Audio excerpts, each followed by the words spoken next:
Hello part-time students, welcome to Digital Marketing 3, where we are going to be looking at lesson 73.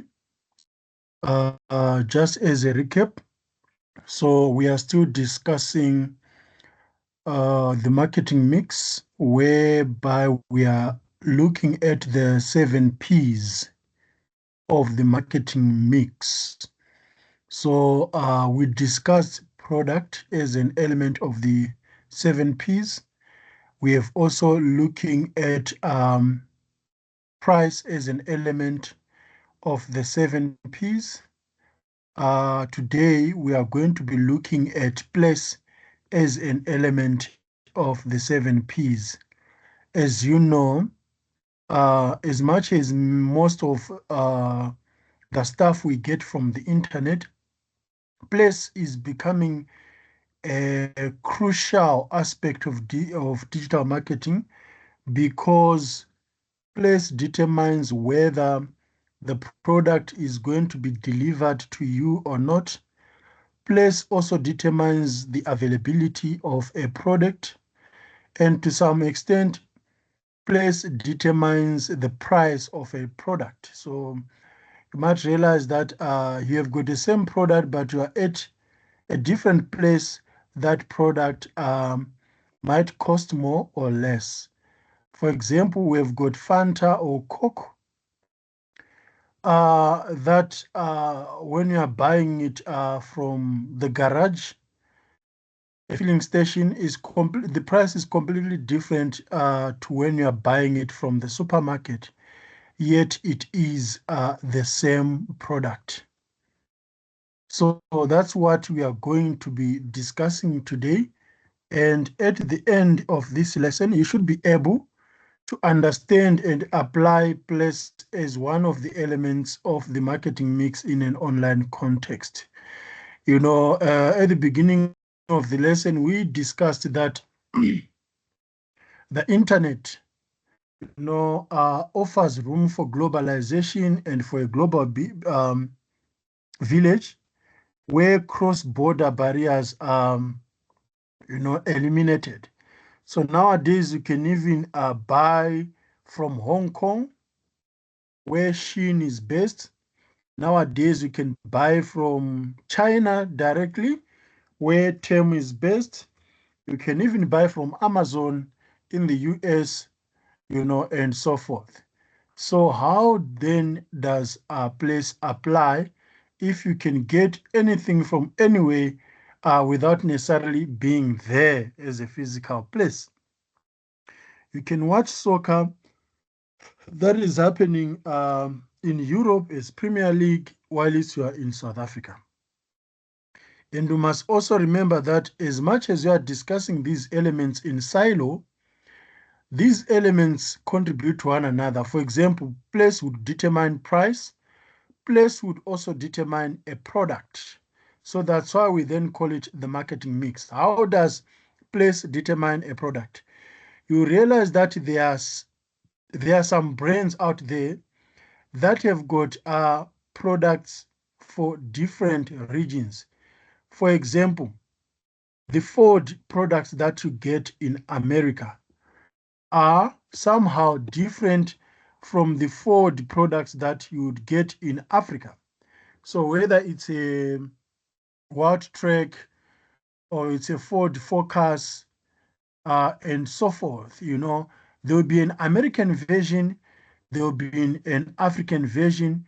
There can also be one tailored for Asian markets, yet the brand is the same, it's still Ford. The same thing with Toyota, with Mercedes-Benz, with Renault. They have got products that are meant for specific markets. Even if it is the same category, the same model, maybe if it's a bakkie, there will be a bakkie for specific regions, meaning those bakkies are determined by a place. The same thing with smartphones. You can have phones that are meant, for certain regions. So that's how place applies to the marketing mix, and sometimes because it is meant for different regions, even if it is the same product, it means that the price is going to differ. Sometimes the reason why products are tailored for specific or certain markets, it is because some markets have got different compliance regulations. For example, maybe the carbon emissions for cars in South Africa will be a bit high. So Ford would then manufacture cars that suit the uh, emissions compliance in South Africa versus the emissions compliance in America. So that's why it is crucial for marketers to understand the role of place when communicating product and how this product is distributed to different countries, to different cities, to different locations, and so forth. So that's a summary of what we are going to be looking at in this lesson. So place as an element of the marketing mix should focus on how products are distributed to customers. As I gave you an example of Ford, so you can realize that Ford distribute their cars to different markets, for example, Asian markets, African markets, American markets, and so forth, with different variation of their products. And the aim normally is to maximize reach of distribution, to achieve widespread availability of the product, and to minimize costs of inventory, transport, and storage.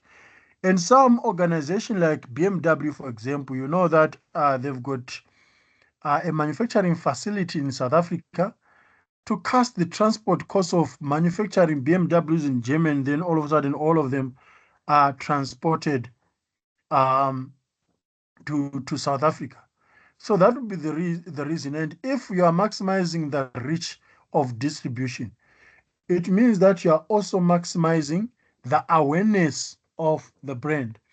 So the more the products are distributed to many places, the more people in those places are made aware of the product, and the more they know about the brand.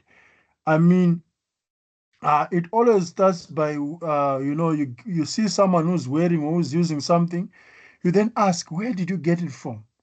They tell you, then someone sees it from you, you go and buy it, someone sees it from you, you get asked by other ones. So it becomes viral all of a sudden through distribution of that product, and all of a sudden it has maximized the reach. For retailers to reach their audience and sell, they must think not only of the website, but think of third-party websites, especially where they promote your product. So these could be your search engine providers like Google, like Bing, Yahoo, or it could be online portals,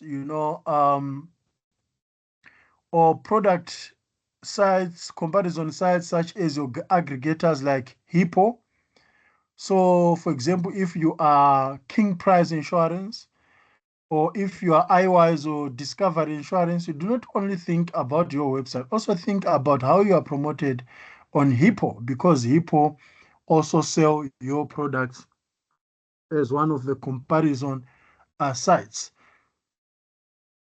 There's a table in the textbook. The page might differ, but it talks about different places for virtual marketplace representation.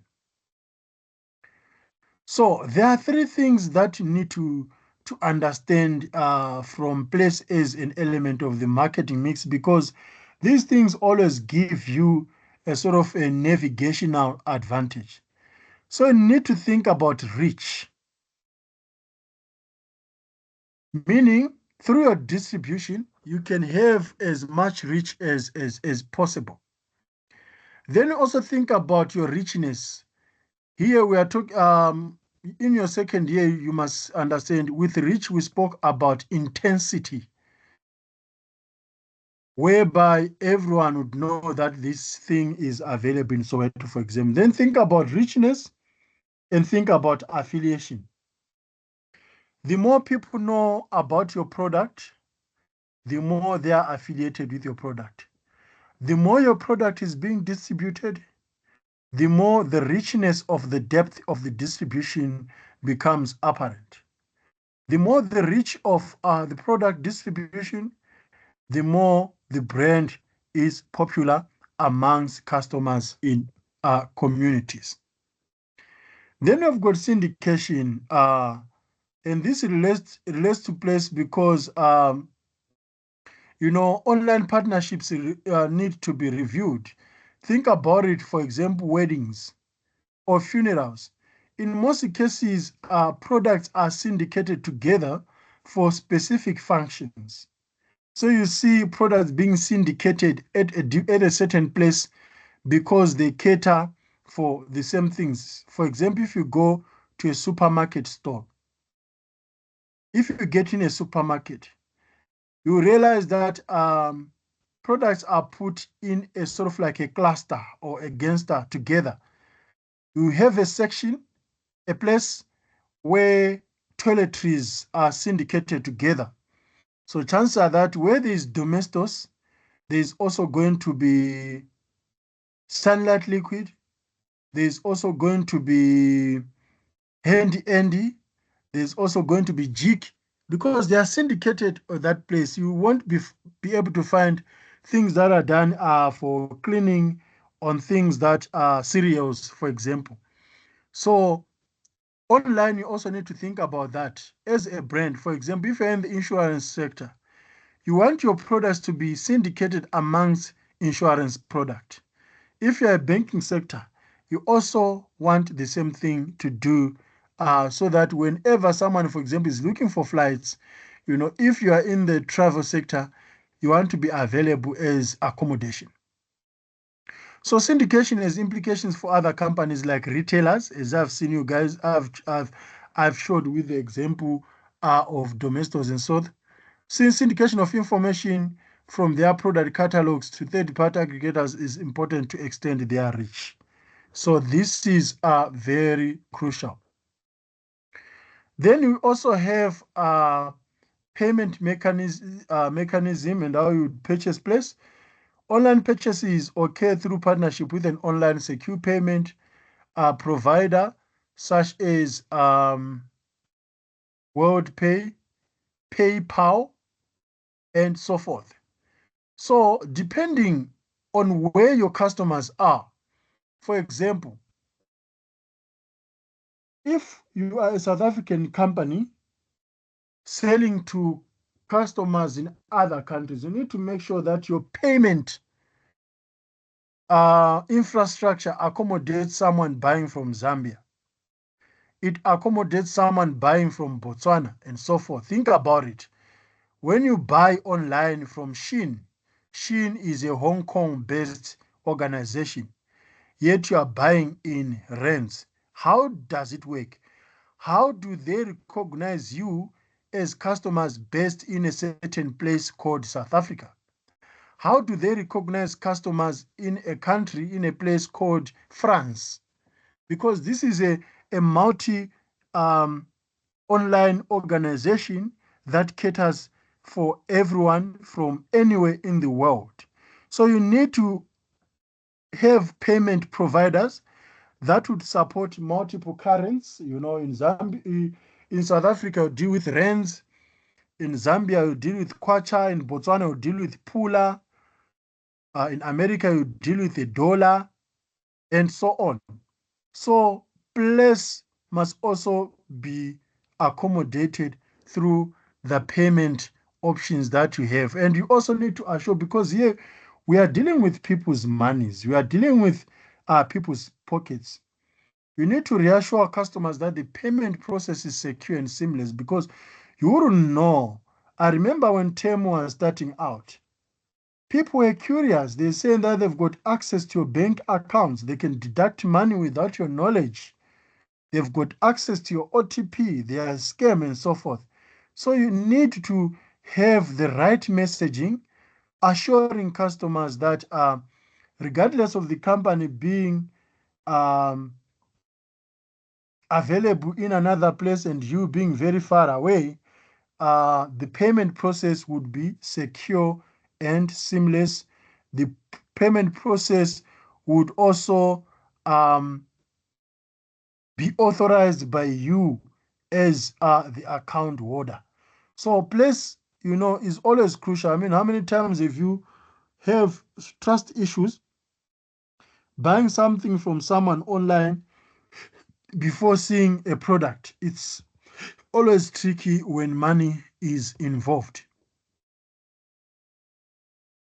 Then, of course, we have got localization, and I discussed localization in one of the lessons because localization goes with globalization as the opposite of it, and globalization as the combination of it. So we've got multinational companies like Coca-Cola that are available in multiple countries. It is the best for them to localize their website to provide the needs of specific countries, specific places. And these places, in this case, it is countries. Because this could help, especially if you provide a local site with or without a language specific version or additional cultural adaptation. It would make sense. Imagine if it's Heritage Day, Coca-Cola South Africa have got a website where they've got Ndebele patterns or Amaxhosa patterns or Zulu patterns, they would feel a sense of belonging. So a site may need to support customers from a range of countries with different product needs, language differences, and cultural adaptations. So there's no one size fits all. You need to make sure that your products, your website, your digital platforms are also tailored for certain places in which your customers are. For example, Coca-Cola does it. You have seen cans with local names. You've got a Coca-Cola can written Sipho, Zibusiso, Lesedi, Leseho, all these local names, Nati, and so on. So you are localizing the place because you know that people in this place, in this South Africa, are able to consume your product as Coca-Cola. You also need to understand the norms and the traditions. This matters a lot. And also because places differ, it would also be nice to understand the terrain. For example, if Ford is based in America and they understand the terrain in America, for them to have a wild track in Africa, they need to understand the African geographical features that their product is going to navigate when customers are driving it, especially if it's off-road. Because you realize that some continents do not have the same jungle or the same bush with other continents. In South America, you've got the Amazon forest. In Brazil, for example, it will be different to navigate with a Ford track there, a Ford wild track there, versus navigating that car in the Middle East where there are many deserts. In Saudi Arabia, in UAE, there are deserts there. So you want to localize the products as well so that they suit the physical terrain of those places. Some also weather condition would matter. Realize that in some countries maybe it's too hot to use a product, whereas in other countries it will be too cold to use a product. So it's always good to localize so that it does not only suit the language or the culture or the differences, the social differences in a group, but also that it suits the climate, the geographical temperatures, climates, and terrain of those um, products. So that's how crucial this could be. You also need to understand things like religion. For example, if it's during Easter, you can use the Easter language of that region. Or if it's Ramadan, you can also do the same thing. So that's it about place as one of the elements of the marketing mix in an online context. But we are not going to end here. In the next lesson, we are going to talk about the relationship between place and intermediaries, because intermediaries are the ones who distribute products to different places. So we are going to be looking at that in the next lesson. Thank you.